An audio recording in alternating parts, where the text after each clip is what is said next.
Hello everyone, welcome back to part 2 of this Offspring 2-part episode of Backtracking. We're just going to carry on where we left off with the band's 6th album, Conspiracy of One. Released in 2003 in Colombia, we have a new producer in Brendan O'Brien. We also have a guest appearance by rapper Redman on the song Original Prankster. Now for the background, but first something I failed to actually mention about Americana. That was the first album to feature Chris X13 Higgins, who would be a backing instrumentalist for the band, basically being their 5th man. Okay, now we can go on to the background. I just wanted to get that off my chest. The band spent pretty much all of 1999 being busy as hell trying to promote the album, appearing in horror comedy film Idle Hands, and being part of the infamous Woodstock 1999 festival where they were broadcast live on pay-per-view. You remember Woodstock 99 where Limp Bizkit went super crazy? Yep, that's the one. Anyway, speaking of crazy, the band initially wanted to release Conspiracy of One through their own website as they support the practice of downloading music on the web, but Columbia Records weren't happy with that, and with the authority of Sony, who own Columbia, only Original Prankster was made available online. That didn't stop the album getting released onto fan sites, and the band even retaliated a bit against Columbia by selling Napster branded merchandise and donating the money to Sean Fanning, the man who owns Napster. Moral of the story, if you're a company that the Offspring is signed to, let them do what they want, for if you try to hold them, you will fail miserably. To be fair though, I think the whole downloading things is why this album has a mixed response. That can happen. People can dislike an album purely because of controversies or other such bullshit circulating at the time, and it can clear their judgment. To be fair, I don't think that I would have cared that much if that were me. I think this is a really good album either way. It's a little bit more experimental thing for the band, like Ixnay Hombre was, and it has a lighter feel in terms of the tone. It doesn't play as darkly as it did on Americana and some previous stuff before that. I honestly like this album's sense of overall fun. It doesn't take itself as seriously, and it kind of works for the band's 6th album. Although it talks about the same subjects, it does it from a more joking side and still maintains its satirical edge. The structure maintains a steady pace, still pretty fast but more restrained without being slow. It's got great balance as a result, and the lighter tone helps, despite still talking about things like murder, crime, and addiction. But the band is still awesome, as always. Dexter's vocals and inflection sound pleasant, with some really good riffs too. Noodle still has riffs and solos for days. Greg's bass is deep with a nice tone of its own, and Ron's last appearance with the band is heavy, fast, and measured. Standout songs include Original Prankster, Want You Bad, Special Delivery, One Fine Day, and my favourite, the closing title track. Conspiracy of One may have questionable beginnings, but it's still fast and fun with the slick production rendering it out really well, and I can still recommend it at the end of the day.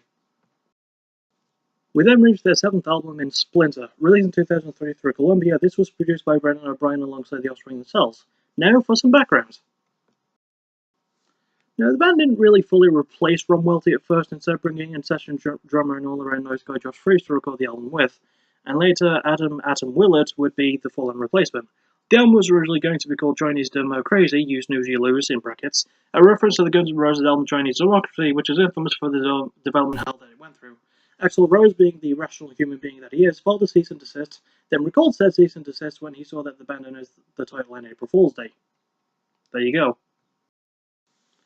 The band did follow this up with their first trip on the Warped Tour in 2005, and also in 2005 they released their Greatest Hits album. Thankfully, they didn't throw as much for this one because they worked themselves to the bone for 2 years to promote Conspiracy of One. That's also part of the reason why this album took more time to record than normal, as it took 8 months to get it all done and dusted. A far cry from their first 3 albums, which are done within the space of usually about a month or 2. The album also has a more interesting sound to it. The introductory track, Neocon, featured crowd vocals recorded from the band's set at Reading Festival in 2002, with an estimated amount of people being about 50,000 singing back. The album's sound again has some experimental aspects to it, notably on Hit That and The Worst Hangover Ever. The former has some keyboard and electronic samples, and the latter contains saxophones and such, along with a DJ. Because reasons. There's also a piano used in the song's fame, with the details in the album's closing song, When You're in Prison, is a big band-sounding thing with light string instrumentation. The album feels like a mixed bag because of that, and you think that, given a short length, it would be much faster paced, but it's quite measured and carries itself along slowly. Sometimes that would work, but the pacing doesn't match the new things tried here. Also, there's almost none of the band's signature tone, either being too comedic or too serious, and not really finding a good balance between either. The lyrics cover drinking, relationships, and sex, and it's not a great new addition. The band do still pretty well, though. Dexter's vocals still go hard, with some good screams added, and his riffs are solid still. Noodle's guitar work has good riffs and solos. Greg's bass work is deep, with nice weight to it, and Josh's drumming is heavy and punchy too. Standout songs include Hit That, Can't Get My Head Around You, The Noose, Long Way Home, and my favourite, Lightning Rod. Splinter has good performances and some funny moments, but the tone is mismanaged, the production feels a bit much in places, and it just feels hollow. I can still recommend it, but try not to listen to it more than once.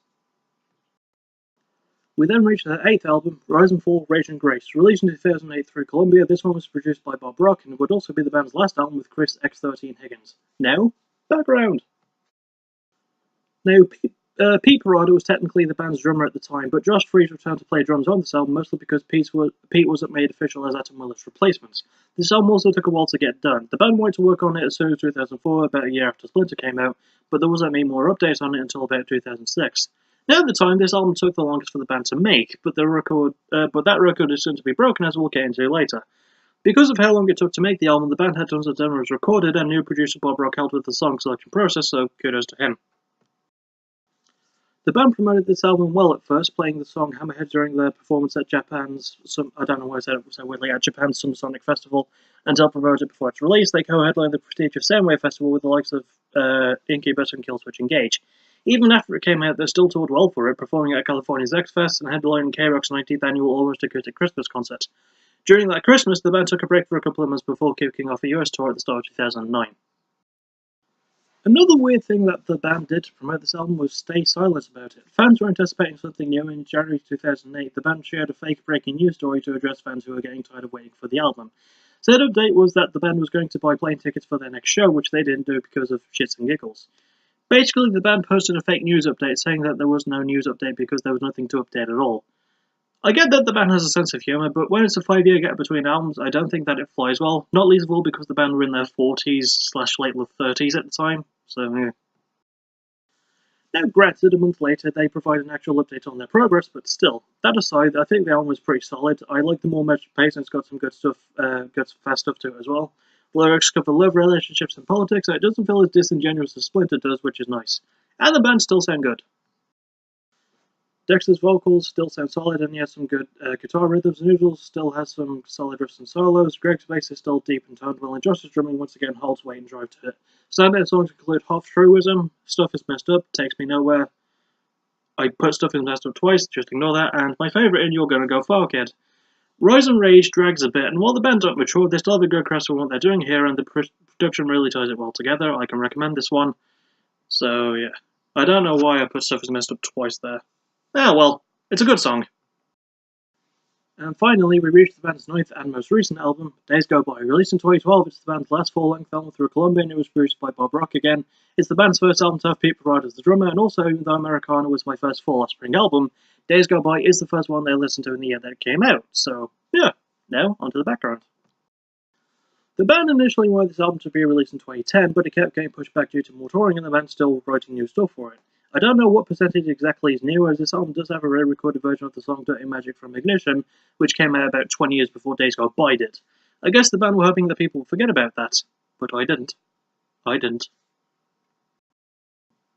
Speaking of which, even though Pete was an official member, he only recorded drums on 4 of the album's songs, with Josh Freese recording the other 8. I guess that's maybe part of the reason why the album took almost 3 years to record. I don't know.